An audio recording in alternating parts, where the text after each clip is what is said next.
الحمدللہ نحمدہ ونصلی علی رسولہ الکریم اما بعد فاعوذ باللہ السمیع العلیم من الشیطان الرجیم بسم اللہ الرحمن الرحیم رب اشرح لی صدری ویسر لی امری واحلل عقدۃ من لسانی یفقهوا قولی رب زدنی علما رب زدنی علما رب ارحمہما کما ربیانی صغیرا رب ارحمہما کما ربیانی صغیرا ربنا آتنا فی الدنیا حسنۃ وفی الآخرۃ حسنۃ وقنا عذاب النار۔ السلام علیکم ورحمۃ اللہ وبرکاتہ۔ معزز سامعین کرام، جیسا کہ آپ کو معلوم ہے کہ رمضان المبارک کا مہینہ قریب قریب ہے، اور اسے جب یہ ایک مہینہ مہمان ہے، جب کوئی مہمان آتا ہے تو اس کے استقبال کے لیے تیاری کی جاتی ہیں۔ آئے ہم آج اس بات پر، اس موضوع پر گفتگو فرمائیں گے کہ رمضان کا استقبال کس طرح کرنا ہے، کیسے کرنا ہے۔ یہ وہ مقدس اور پاک مہینہ ہے کہ جس میں اللہ رب العالمین نے اپنا پاک کلام نازل فرمایا۔ یہ قرآن کا مہینہ، یہ تقوی، پرہیزگاری، ہمدردی، غمگساری، محبت و الفت، خیر خواہی، خدمت خلق، راہ خدا میں استقامت، جذبہ حمیت اور جذبہ اتحاد، اللہ رسول کے بے انتہا لو لگانے کا مہینہ ہے۔ لہذا اس کے استقبال کے لیے ہمیں اپنے اندر ان صفات کو پیدا کرنا چاہیے، اور اس کے مہینے کے اندر ہمیں اپنی تمام توجہ، تمام کاموں سے، روزمرہ کے کاموں کو کم وقت دے کر اس کے تیاری کرنی چاہیے۔ رمضان المبارک میں عبادات کے حوالے سے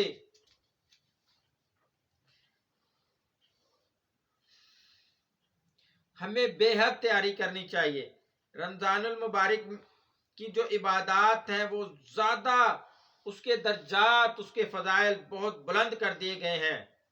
ضروری ہے کہ ہم اس ماہ کی حیثیت کی شایان شان، کیونکہ جب کوئی مہمان ہمارے پاس آتا ہے تو ہم اس کا استقبال اس انداز سے کرتے ہیں، اس طرح سے کرتے ہیں کہ جیسے اس کے آنے کی شایان شان ہو۔ قبل اس سے کہ ماہ رمضان کی آمد ہو، ہم اپنے ظاہر و باطن کو اس کے لیے یکسو ہو کر تیار کر لیں۔ رمضان المبارک کے 3 واقعات ہیں جو میں آپ کے گوش گزار کرنا چاہتا ہوں۔ رمضان المبارک کے یہ 3 واقعات کیا ہیں؟ ہو سکتا ہے آپ میں سے کئی لوگوں کو معلوم ہو سکتا ہے کہ آپ لوگ اس سے مجھ سے بہتر جانتے ہوں۔ جنہوں نے دنیا کی صورت یکسر تبدیل کر دی۔ یہ صحیح ہے کہ امت کی کامیابی مختلف ادوار میں پیش آنے والے واقعات کے پس منظر میں بنائے جانے والی حکمت عملی، پالیسی اور لاہ عمل اور تدبیر وضع کرنے کے نتیجہ میں ہو سکتی ہے، لیکن یہ ابتدائی 3 واقعات وہ مینارہ نور ہیں، وہ چشمہ ہدایت ہیں جن کی روشنی میں یہ کام اس طرح ہو سکتا ہے کہ امت بحیثیت پوری امت مسلمہ اور مسلمان بحیثیت فرد کامیابی سے ہمکنار ہو۔ لہذا کامیابی کے حصول کے مراحل میں یا یہ واقعات بہترین رہنمائی کرتے ہیں۔ اس مہینے میں جو پہلا واقعہ ہے وہ نزول قرآن کا واقعہ ہے۔ واقعہ یہ ہے کہ قرآن نے حیات انسانی کو جلا بخشی، ترقی دی، دنیا کو تاریکی، گمراہی اور شرک کی جڑوں سے نجات دلائی۔ لہذا ہماری ذمہ داری ہے کہ ہم قرآن کو عملی زندگی کے شب و روز میں پیش آنے والے معاملات میں نافذ کریں، اس کے مطابق اپنی اور اپنے گھر والوں کی زندگیوں کو ڈھالیں، اس کے پیغام سے پیاسی روحوں کو تازہ دم کریں، اس کے قیام کی صحیح جدوجہد کریں اور اس کو وہ اہمیت دیں جو اس کا حق ادا کرے کہ ہم رمضان کو وہ اہمیت دیں جیسے کوئی مہمان ہمارے پاس آتا ہے تو ہم اس کی خدمت کر کے وہ حق ادا کرتے ہیں جو اس کے شایان شان ہے۔ دوسرا واقعہ وہ واقعہ ہے جو حق و باطل کا پہلا مارکا، اسلام اور کفر کا پہلا مارکا روئے زمین پر ہوا، حق و باطل کا پہلا مقابلہ واضح کرنے کے لیے ہوا۔ یہ واقعہ اس حق و باطل کے فرق کو کھول کر رکھ دینے کا ہے، جہاں حق کے علمبردار اور سعی و جدوجہد میں اپنی تمام نعمتوں کو اللہ کے حوالے کر دیتے ہیں جو اس نے عطا کی ہیں۔ اللہ نے عقل دی ہے،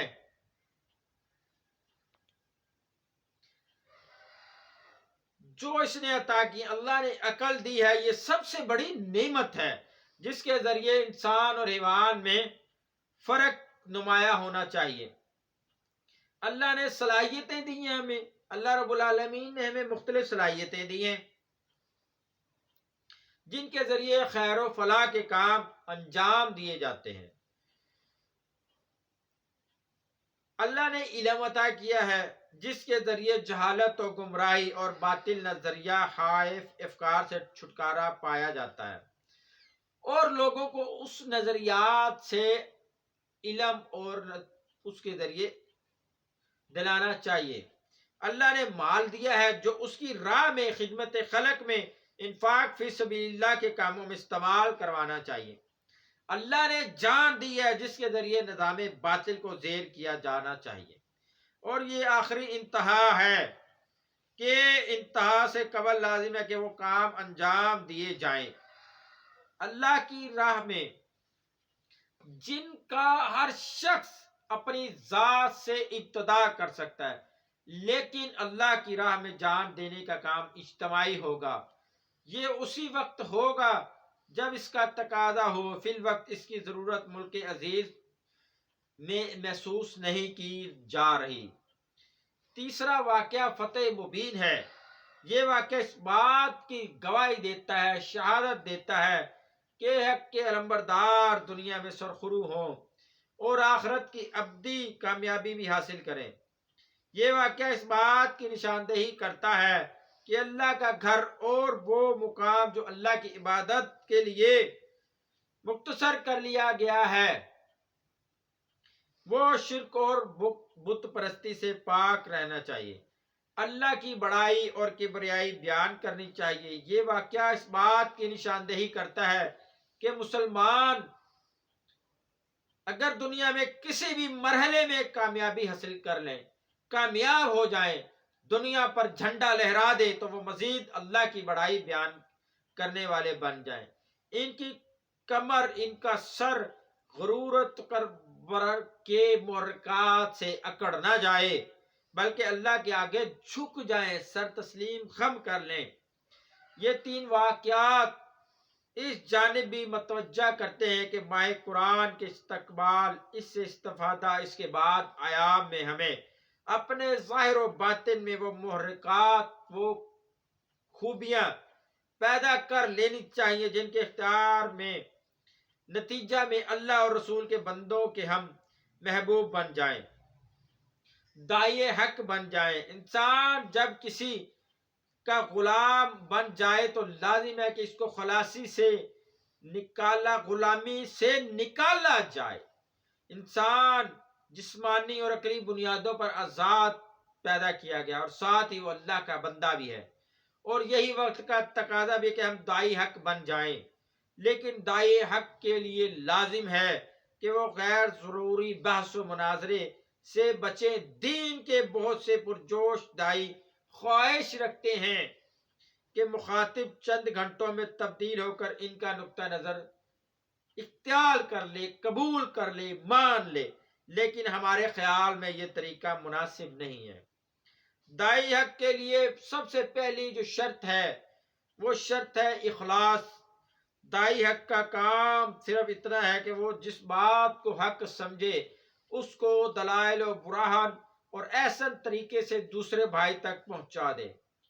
لہذا رمضان المبارک کا استقبال ہمیں اس طرح کرنا چاہیے کہ ہم پر یہ واضح ہو جائے کہ نبی علیہ الصلوۃ والسلام کی آمد کا مقصد کیا تھا۔ پھر جب یہ بات واضح ہو جائے کہ نبی صلی اللہ علیہ وسلم کی آمد کا مقصد کیا تھا تو استقبال کریں۔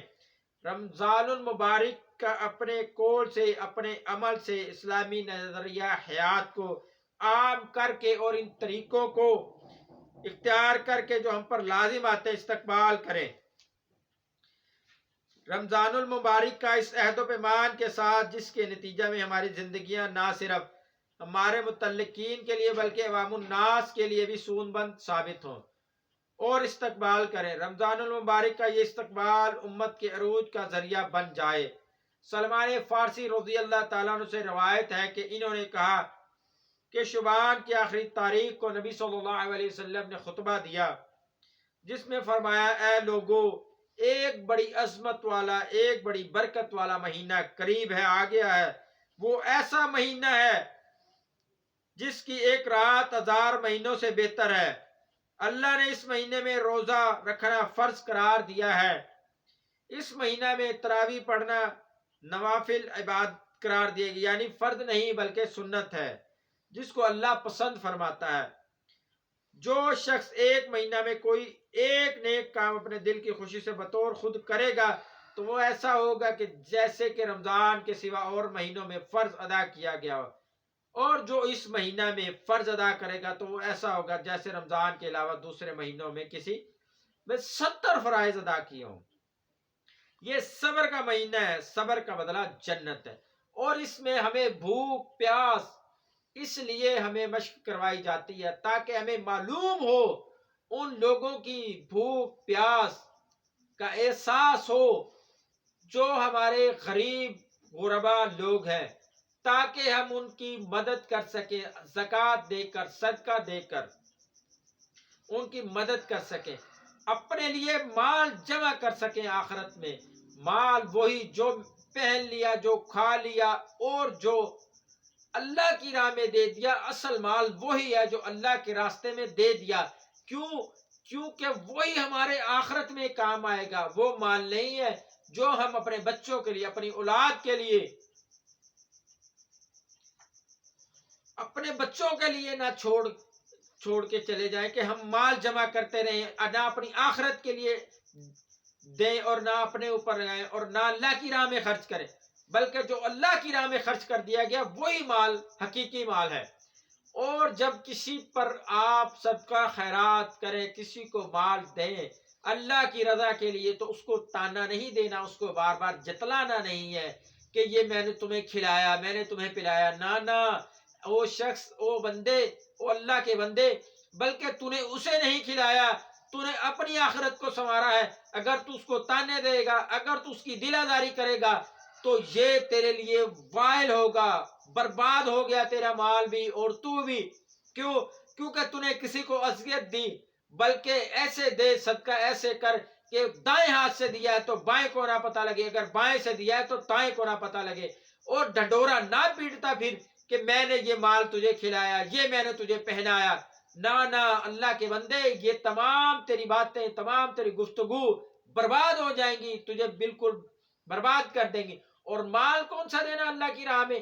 یہ مال نہیں ہے جو تم سے زائد ہو، بیکار ہو، گلا سڑا ہو، نہ مال وہ دینا ہے جو پسندیدہ ہو، جو اللہ کی راہ میں جو تمہیں پسند ہو، اپنے لیے وہ مال دینا ہے۔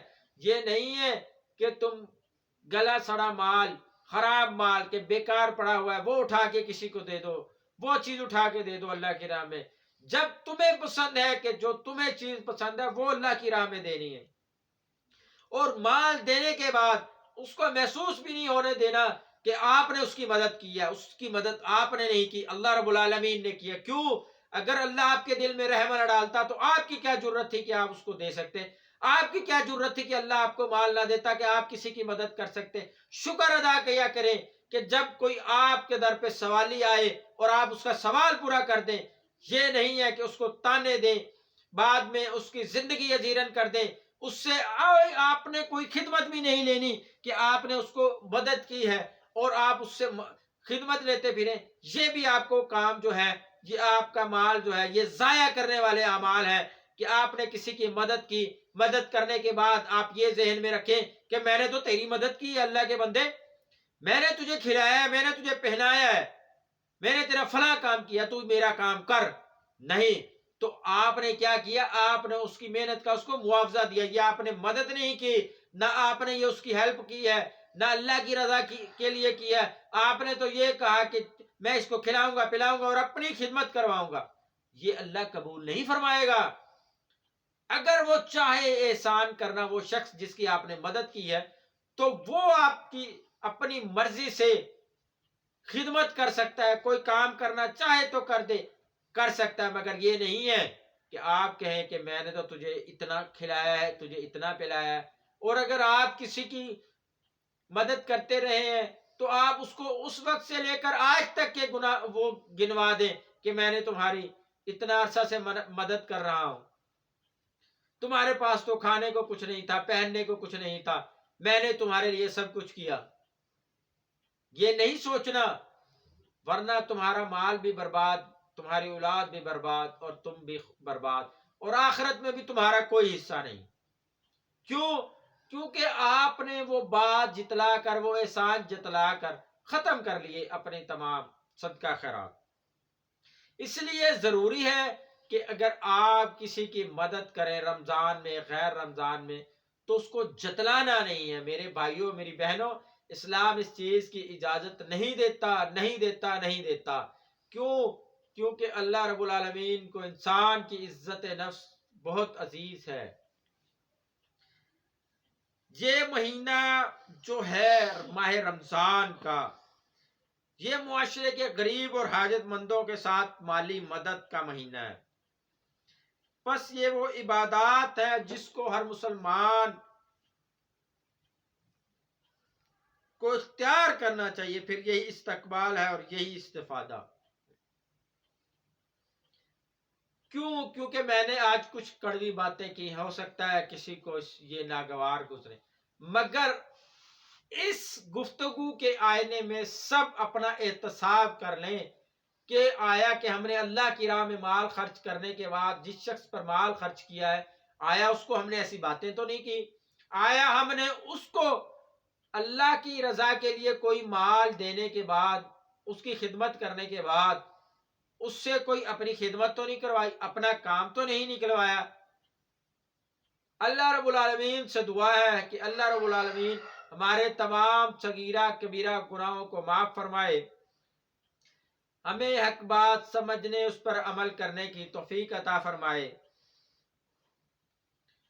اور جو کچھ پڑھا پڑھایا، سنا سنایا، وہ جو حق بات پہنچائی گئی آپ لوگوں کی طرف، وہ اللہ رب العالمین کی توفیق سے، اور جو کوئی کمی کوتاہی ہوئی وہ بندہ ناچیز کی طرف سے.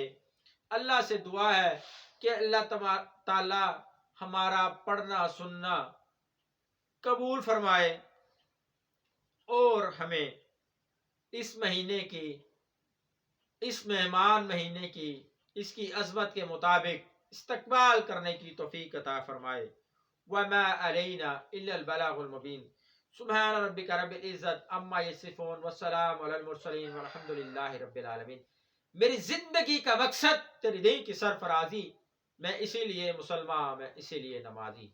وائے ناکامی متائے کارواں جاتا رہا، کارواں کے دل سے اثاثے زیاں جاتا رہا. محمد صلی اللہ علیہ وسلم کی غلامی دین حق کی شرط اول ہے، اگر اس میں خامی تو ایمان مکمل ہے. سبحانک اللہم و بحمدک نشہد ان لا الہ الا انت نستغفرک و نتوب الیک. السلام علیکم ورحمۃ اللہ وبرکاتہ.